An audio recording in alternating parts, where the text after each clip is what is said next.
The nation of Israel's most famous and implacable enemy were the Philistines. These fierce warriors proved over many centuries to the kings of Judah and Israel that they were not easy to displace from the Promised Land. The Philistines were famous for their worship of idols, primarily Dagon, half man, half fish, and also the Baals, and they would carry their idols with them into battle with the Israelites.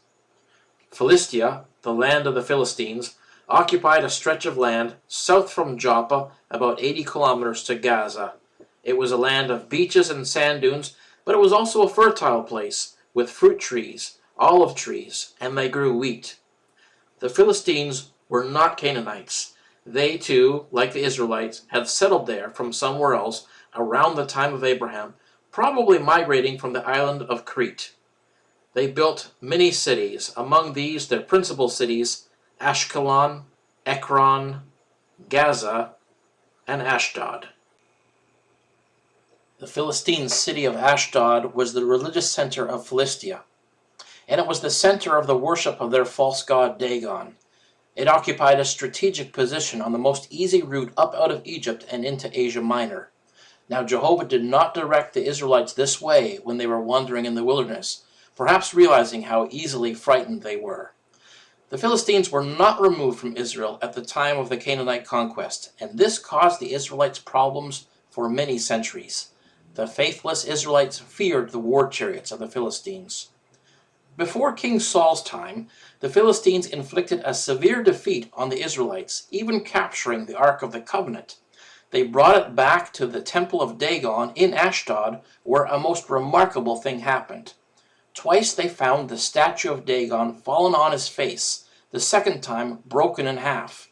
Then the entire city was inflicted with piles, the biblical word for hemorrhoids. Talk about the grapes of wrath. Finally, they sent the ark back to Israel, practically begging the Israelites to take it. Ashdod continued on, separate, until subjected finally to King Uzziah, and then more finally to King Sennacherib of Assyria. After the Roman conquest, the land was unoccupied for many centuries, and the ruins of Ashdod came to be inhabited only by the nomadic Arab tribes. After the creation of the modern state of Israel in 1948, efforts were made to rebuild the city starting in 1956. Today, the modern city is built near the ancient ruins and is home to approximately 208,000 people. The city of Ashkelon was found on the Mediterranean coast, and it was built in a naturally formed rocky amphitheater, the concave part facing towards the Mediterranean. It was a very fertile place that grew apples, figs, and onions. Like the other Philistine cities, Ashkelon remained independent long after the Israelite conquest of Canaan. It was not totally conquered until the Assyrians invaded Philistia. The city is mentioned by name in the lament of King David over the deaths of King Saul and his son Jonathan, who fell in battle with the Philistines.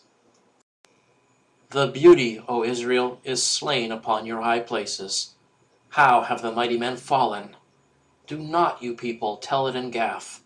Do not announce it in the streets of Ashkelon, for fear that the daughters of the Philistines may rejoice, for fear that the daughters of the uncircumcised men may exult.